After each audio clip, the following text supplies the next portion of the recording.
Bienvenue dans La Bouche Pleine, le podcast qui fait parler l'enfant derrière chaque chef. Dans ce dernier épisode de la saison, on part à la rencontre du chef Antonin Mousseau. J'étais allé en France avec mon père et puis j'avais une odeur de choucroute dans la tête qui me dégoûtait. Et puis un jour, je sais pas pourquoi, je suis arrivé, j'ai dit je veux manger une choucroute, je suis prêt et je l'accepte. Et puis je me suis comme ouvert un jour. Antonin a créé le restaurant Le Mousseau à Montréal en 2015, ainsi que Le Petit Mousseau 3 ans plus tard. On s'est rencontrés lors d'un jour de fermeture de son restaurant pour parler ensemble de sa jeunesse hip-hop, de rap, de graffiti, mais aussi de sa passion pour la bouffe de cafétéria au Québec. J'ai une fascination pour ça. C'était la raison de ma joie et de ma peine. Aller à l'hôpital, passer des examens, puis après ça, aller à la cafétéria, puis avoir un lait au chocolat, puis un grilled cheese comme récompense. Le Mousseau est un peu unique dans ce quartier loin d'être chic. J'adore par exemple le fait que ce restaurant gastronomique soit au même coin de rue qu'un prêteur sur gage. Ça rejoint d'ailleurs une théorie que j'ai sur lui, dont je voulais parler en première partie de cette émission. Pour moi, des restaurants comme Le Mousseau, à Londres, Paris ou New York, il y en a plein. Mais à Montréal, je le trouve un peu seul. Mais justement, est-ce qu'Antonin se sent seul parfois ? Ben oui, mais en même temps, est-ce que ça peut être peut-être une bonne chose? Il n'y a pas beaucoup. Est-ce que c'est une bonne chose, tu penses? Écoute, quand on a ouvert, c'est sûr que le concept, je ne l'ai pas inventé, c'est un concept qui est courant dans le monde d'avoir un chef qui va mettre une personnalité à son restaurant. C'est sûr que par après, il y a beaucoup de restaurants qui ont pu assumer des positions plus affirmées, vraiment de dire oui, on va avoir des menus dégustes et tout ça. Puis je pense qu'on a un peu ouvert la porte. On est un peu le premier à Montréal. Mais comme je dis, j'ai rien inventé. Mais c'est sûr que je me sens pas seul. Mais je trouve ça le fun d'avoir cette position-là, des fois, de me dire « Ah, mais tu sais, on a été dans les premiers à avoir osé le faire. » Il y avait déjà des menus de dégustation à Montréal, mais il y avait toujours une carte à côté. Moi, le but, c'était de faire un menu déguste sans carte pour éviter les pertes. C'est une nouvelle façon de calculer les costs, c'est une nouvelle façon de voir la restauration. Et puis, je pense qu'on a un peu ouvert la porte, autant que d'autres ont ouvert la porte avant nous pour qu'il y ait des gens comme moi qui aient des pensées créatives en cuisine qui ont été vraiment... tu sais, je veux dire, moi, j'ai été influencé par Vézina, puis La Prise, puis, tu sais, je veux dire, c'est normal.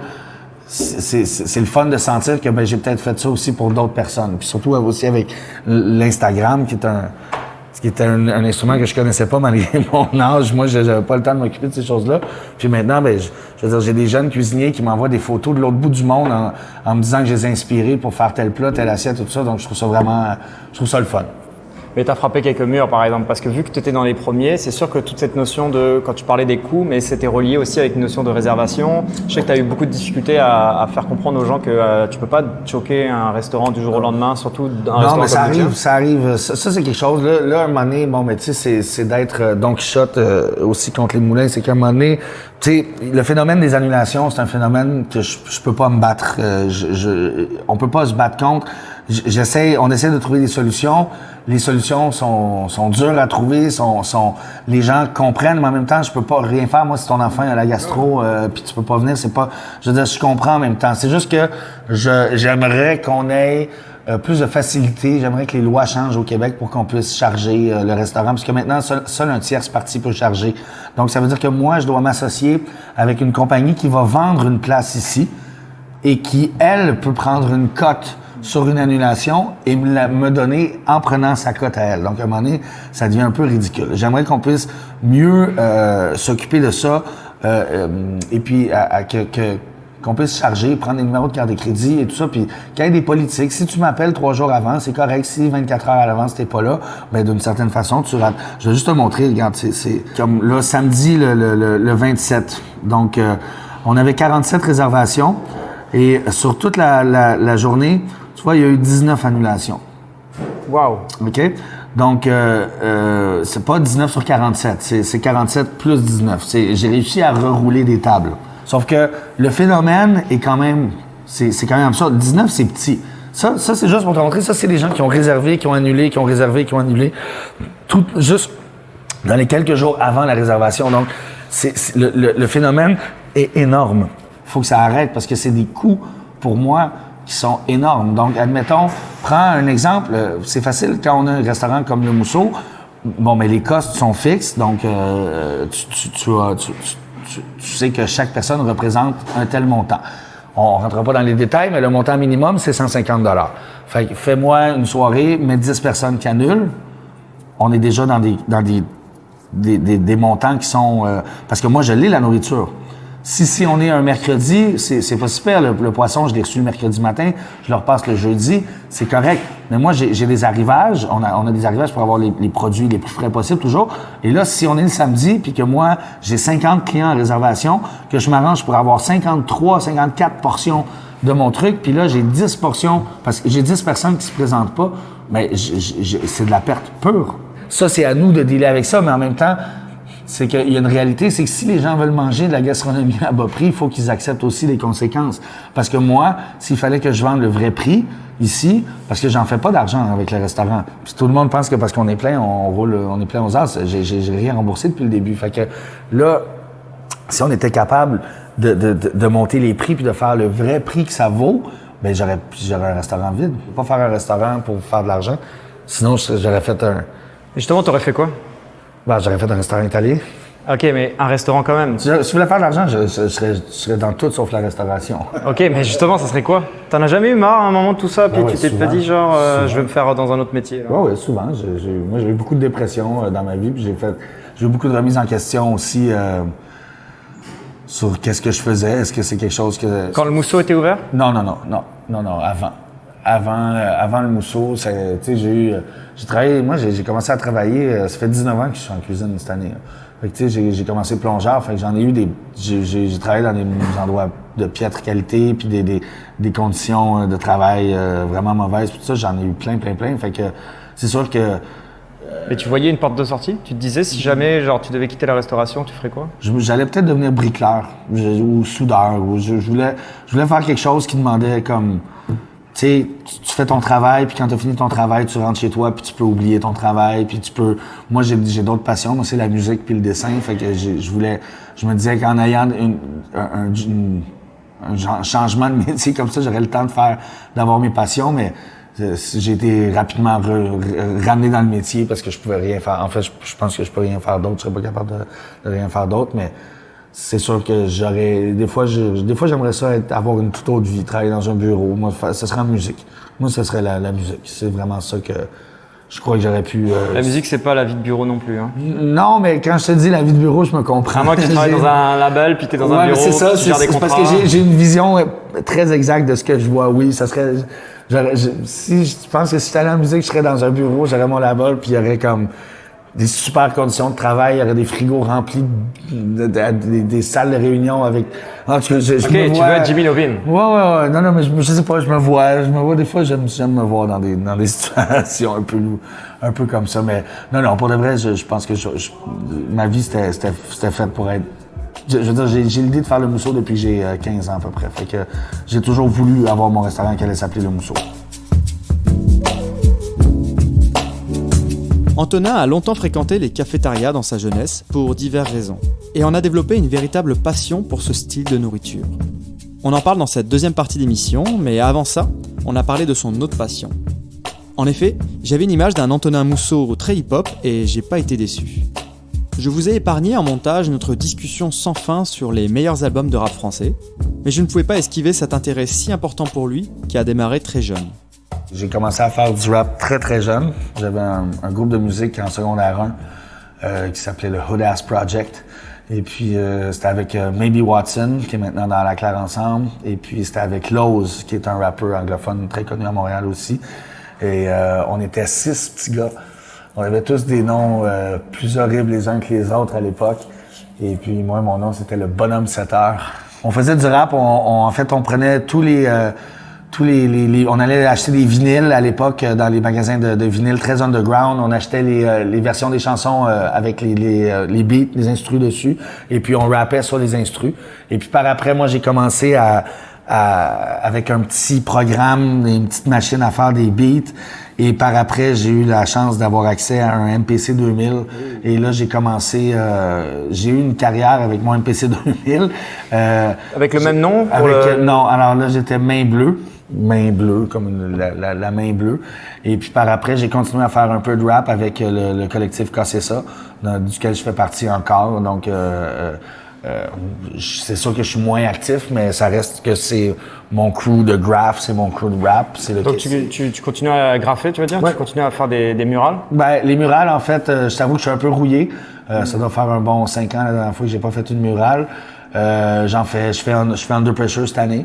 Alors, je vais me taper un gros piece. J'ai recommencé à sketcher sur Instagram. J'ai un Instagram underground qui s'appelle The Clone One K6A.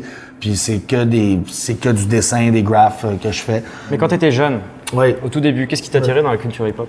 Comme quand j'étais jeune, je faisais du skate, fait que j'étais un petit skater qui écoutait du punk avec des cheveux bleachés. Puis à un moment donné, bon, le rap et la culture du skate se sont un peu blendés ensemble. C'est l'époque du film Kids, qui est vraiment un film culte, là, tu sais, et puis moi je me suis trouvé là-dedans. J'étais un petit gars, je faisais du skate, je moulais des pantalons larges. Le rap, j'ai eu la chance. J'ai une famille quand même très éclectique, puis j'ai eu la chance. J'ai 3 personnes qui ont fait en sorte que j'ai été éduqué au bon rap très jeune. Et donc, en fait, 4 personnes. Il y a mon père et ma belle-mère, par le fait que ma belle-mère travaillait à Radio-Canada et recevait un nombre astronomique de CD. Et tout ce qui avait l'air d'être du rap, c'est moi qui me retrouvais avec. Fait que je me suis retrouvé avec des disques de Tribe Called Quest, très jeune, comme vraiment à ne pas savoir c'est quoi. Puis je trouvais ça drôle, la pochette, puis tu sais l'espèce de... Puis je connaissais rien du tout du rap, à part que mon père me faisait écouter du MC Solar. Mon père m'a initié à MC Solar, mais c'est tout en rapport avec... On recevait des CD, donc je l'avais. Puis après ça, j'ai ma sœur, qui, elle, avait des amis un peu à gauche, à droite, puis elle avait toujours des mix en cassette avec The Roots, avec Snoop Dogg, avec le premier Snoop Dogg, quand il est sorti, tu sais, genre en 93, le Doggy Style. Bon, mais j'avais une cassette avec une chanson dessus, puis je me rappelle que je la faisais jouer en repeat. Et puis par après, bon, avec les amis que j'ai eus, puis le fait que j'étais vraiment intéressé au rap, là, on parle de... J'ai peut-être 10 ans, là. Ce qui me turnait on, c'est l'échantillonnage, c'est les beats. Moi, je suis un gars de beat, donc cette époque-là, avec des échantillons de violon qui sonnent mal, puis des voix de femmes qui font des puis des affaires de... On est dans une époque où tout est nouveau, puis ces sons-là me parlent. Et puis c'est ça qui a fait que moi, je voulais faire des beats. Donc, Main Bleue, quand j'ai commencé à... Main Bleue, t'avais quel âge? Main Bleue, j'avais peut-être 15 ans. Ouais, donc t'es un peu plus âgé? Ouais, là, je suis plus âgé, je commence à comprendre l'échantillonnage et je découvre en fait le MPC 2000. Et là, je découvre la joie de pouvoir prendre un échantillon d'une musique qui te touche et de la transposer sur un beat avec juste cette partie-là. Puis je pouvais faire des beats et les écouter pendant des fois des 3-4 heures sans en fumant un spliff, puis tu sais, je l'écoutais, puis je l'écoutais, puis à un moment donné, je me tannais, puis là, j'en faisais un autre. Puis donc, Main Bleue, en fait, ça vient de... C'est qu'à un moment donné, j'ai décidé de n'utiliser que des samples québécois. Donc, le bleu, c'était pour moi la couleur de la musique québécoise. Donc, et la main, c'était la force, c'était la puissance. Donc, c'était d'aller prendre vraiment le meilleur de ce qui avait été fait dans la musique du Québec dans les belles années golden de Robert Charlebois, Beau Dommage, Harmonium, mais de mettre en valeur cette période-là. Donc, tous les beats qu'il y a sur l'album de Atlas et Main Bleue, à 85-90%, c'est que du sampling québécois. Donc, j'ai du Ginette Renault, du René Simard, du Nathalie Simard, du Jean-Pierre Ferland. Il y a tout ça caché dans des sons, dans des... Puis, fait que moi, c'est là que je trouvais... Très local, déjà. Ouais, mais j'ai toujours relié tu sais, la philosophie du local, je la faisais d'une certaine façon. Ce qui est marrant, c'est que moi, je suis un ancien tripeux d'hip-hop. Okay. Je pense qu'on est à peu près dans la même génération. Ouais. Puis, j'avais pas ce réflexe-là de nécessairement créer ma propre musique. J'étais un fan fini. Je pouvais connaître tous les lyrics, puis écouter tous les albums, puis diguer in dans un artiste vraiment précisément. Mais toi, on dirait qu'il fallait que tu passes à l'action. J'ai toujours été un enfant que tu pouvais me laisser d'une certaine façon tout seul avec des crayons puis du papier. ou quelque chose de créatif. La bouffe, le dessin, la musique, de la façon dont moi j'ai fait de la musique, donc en prenant de l'échantillonnage, puis sans composer, je connais pas mes gammes puis tout ça, mais c'est la même chose que la cuisine, c'est la création, c'est la.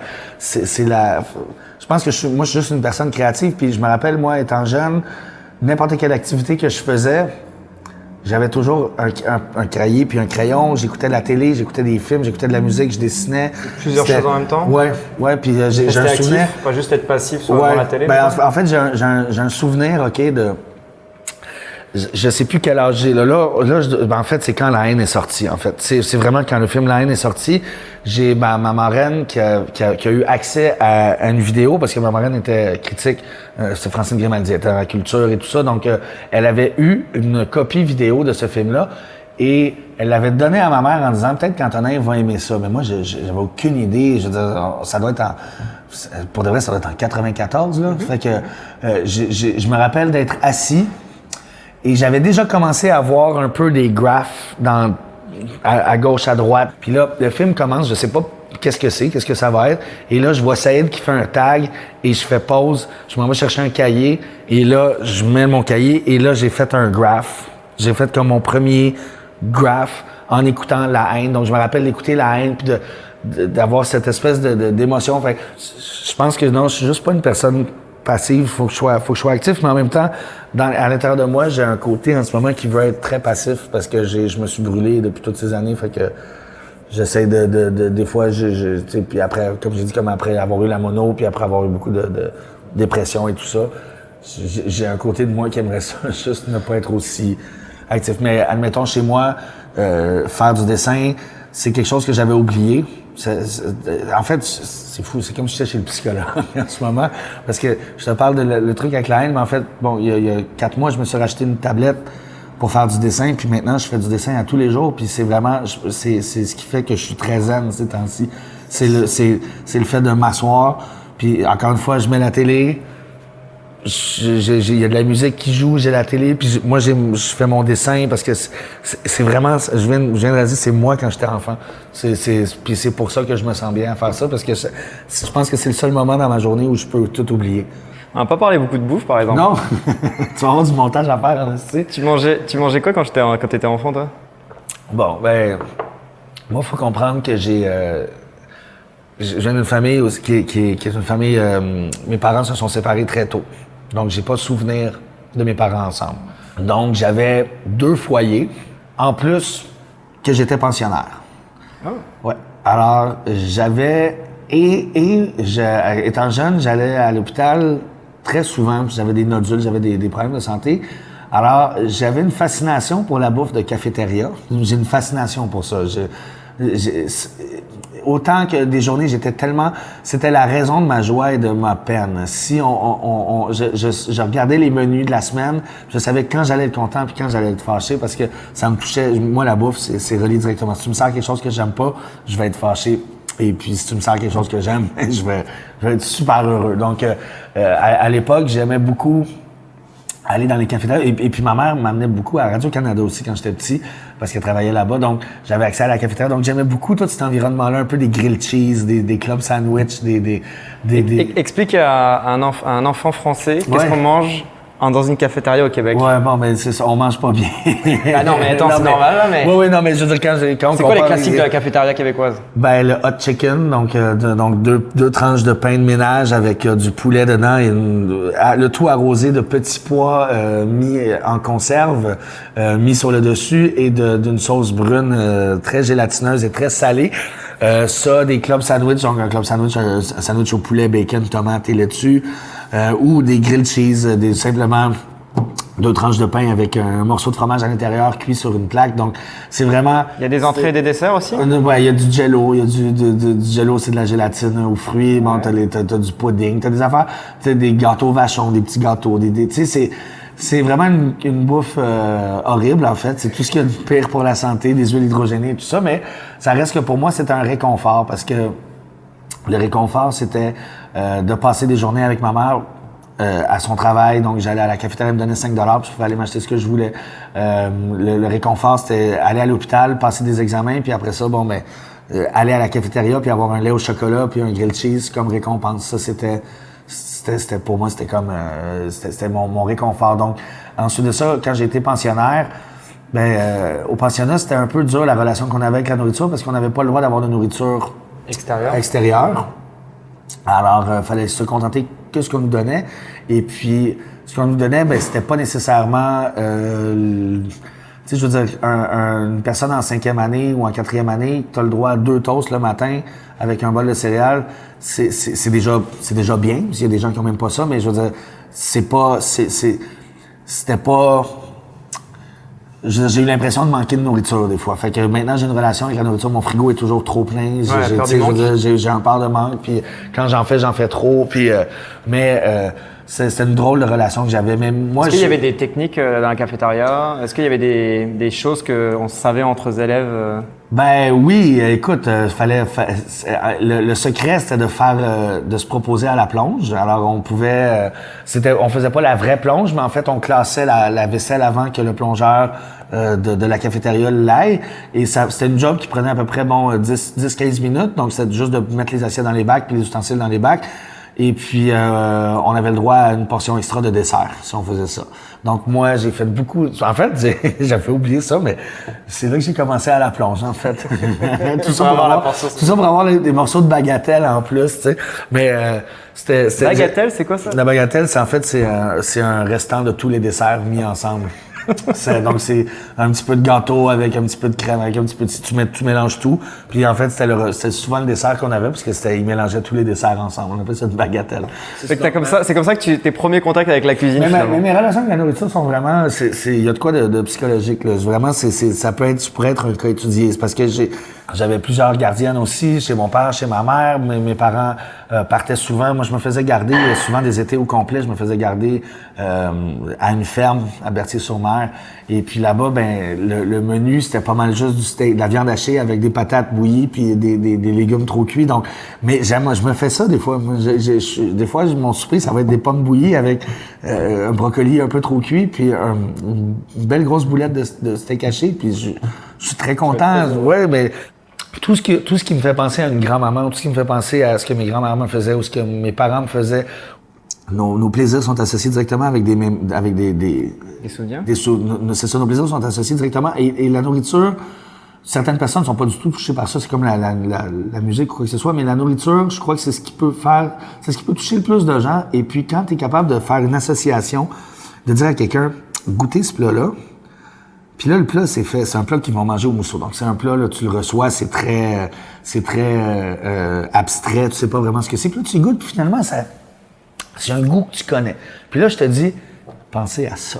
Puis là, tu fais, ah, c'est vrai, ça me fait penser à quelque chose, ça pourrait être banal des fois, mais c'est bien beau de sortir les gens des sentiers, de leur confort, mais il faut les ramener dans le confort, puis tous les souvenirs de nourriture, tout le monde a une joie en pensant à un souvenir de nourriture, ou des malheurs. Je veux dire, c'est pas tout, tu sais, si t'as été élevé au sandwich aux sardines, c'est pas de ma faute, mais je veux dire. Tes parents, ils avaient pas un peu peur en voyant ton régime alimentaire de cafétéria, là? Ils essayaient pas quand même de te faire manger en douce quelques légumes? Mais écoute, je mangeais rien quand j'étais jeune, je mangeais absolument rien. Je refusais tout ce qui était vert, tout ce qui était légumes, tout ce qui était, même la viande, j'avais de la misère. J'aimais le fromage, le saucisson, le pain, les croissants et les chocolatines. C'était pas mal ça. Mais par après, moi j'ai eu un switch un moment donné dans ma vie, puis j'ai commencé à manger de tout. T'avais quel âge? Peut-être 10 ans, 9-10 ans. Pourquoi le switch? C'est weird, c'est avec une choucroute. J'étais allé en France avec mon père et puis j'avais une odeur de choucroute dans la tête qui me dégoûtait. Et puis un jour, je sais pas pourquoi, je suis arrivé, j'ai dit je veux manger une choucroute, je suis prêt et je l'accepte. Et puis je me suis comme ouvert un jour et il y a rien que je mange pas. Je sais ce que j'aime, je sais ce que j'aime pas. Mais si tu me mets quelque chose à manger devant moi, jamais je vais le refuser. Mais Qu'est-ce qui s'est passé dans ce moment-là? Tu es devenu d'un coup très curieux? Ouais, puis c'est le début de mon aventure avec la cuisine aussi. C'est le début de... En fait, moi, j'avais un chalet, puis les seules chaînes de télé qu'on avait, c'était une chaîne américaine puis une chaîne Radio-Canada. Alors, le matin, il y avait des émissions pour enfants.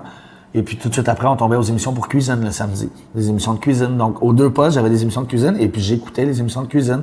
Puis je pense que ça a fait un déclic. J'ai su que c'est ça que je voulais faire et puis un jour, j'ai décidé que je voulais que je m'ouvrais à tout. Et puis j'ai commencé à manger. Je suis passé de quelqu'un qui mangeait rien à quelqu'un qui mange tout. Qui eût cru que ça serait une choucroute qui aurait déclenché ça? Ouais, je sais pas pourquoi, mais j'ai encore l'odeur de la choucroute qui me dégoûtait au-dessus. Mais je peux la remplacer par une bonne odeur d'une bonne choucroute bien grasse et bien chaude. Tu parles à un Vosgien là, qui est né dans les Vosges, fait que moi la choucroute c'est sacré. Hein. Ah oui, non, mais t'inquiète, j'en fais une très bonne. Tu te rappelais de ce que tu demandais comme plat pour ton anniversaire quand tu étais enfant? Ouais, moi c'était du Kentucky. Poulet frit Kentucky. Donc commandé au KFC? Ouais.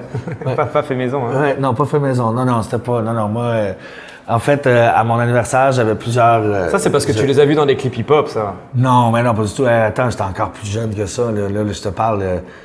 Je me rappelle de fête. Je me rappelle de ma fête, je pense que j'avais 8 ans, puis mon père achète le KFC dans les gros barils, puis il l'a fait réchauffer dans le four, mais le baril était trop proche de l'élément, fait que ça a pris en feu.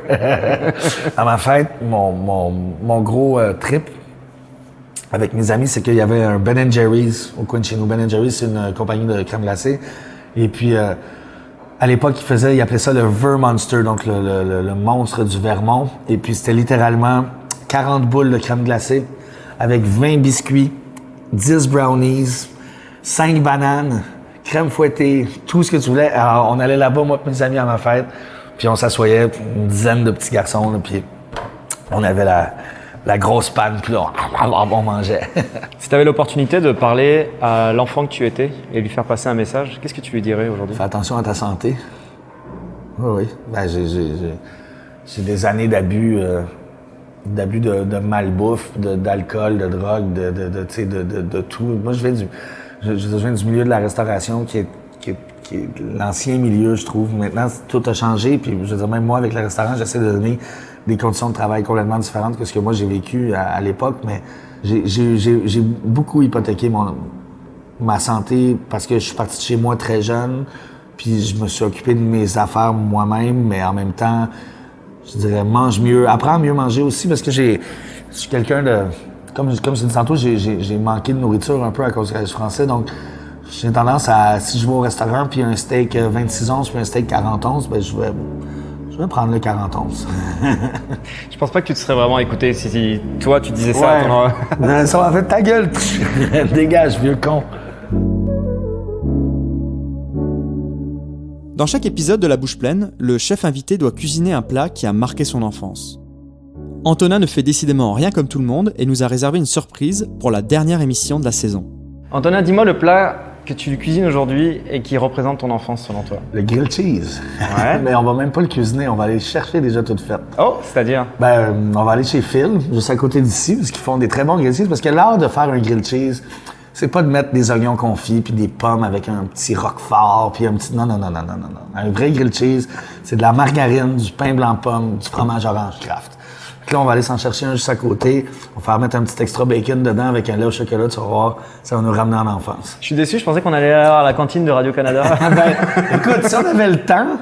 Parce qu'en plus, il faut en profiter parce qu'ils la détruisent dans pas longtemps. Ouais, c'est ça. Mais moi, j'en profite à tous les fois où je vais à Radio-Can faire une petite émission de radio, des trucs, je vais quand même assez fréquemment, puis tout le temps, je fais un arrêt. Mais là, on va s'imaginer à la cafétéria de Radio-Can. Ça marche.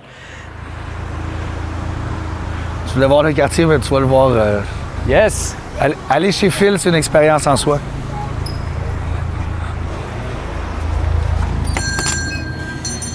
Salut! Donc là, premier arrêt, dépanneur. Ouais, petit lait au chocolat. Tiens. Un lait au chocolat sur moi. C'est bon? Salut. Oh, le mec a une note au dépanneur d'en face, quoi. C'est sûr. T'achètes quoi au dépanneur à part des clopes? Chez Brière, on achète de la bière. C'est le plus grand vendeur de bière à Montréal. J'espère qu'il n'y aura pas une ligne d'attente.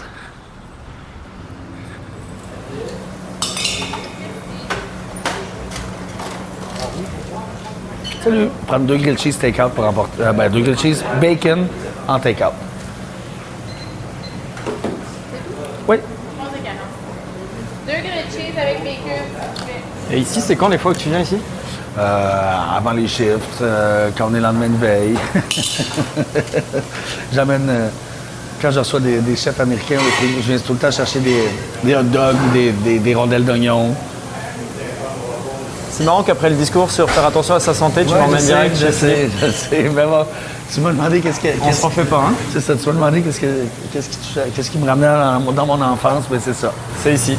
Mais quand on veut un bon burger, c'est une bonne frite pour un bon burger. Ah ouais? Ben ici, ils achètent leur viande sur place, fait que les hamburgers sont particulièrement... puis ils laissent croûter, fait que ça fait une belle croûte. Oui, ça, je vois, il y a une belle croûte, là. Non, c'est pas... On n'est pas n'importe où ici, là. Super. Ben, merci beaucoup. Merci, bye-bye. Bonne journée. Merci. On sent déjà le beurre, hein? Ah oui, regarde, il en manque pas, hein. Fait qu'Antonin, tu vas me dire si ça goûte comme... Écoute, je vois pas pourquoi ça goûterait pas comme c'est supposé goûter.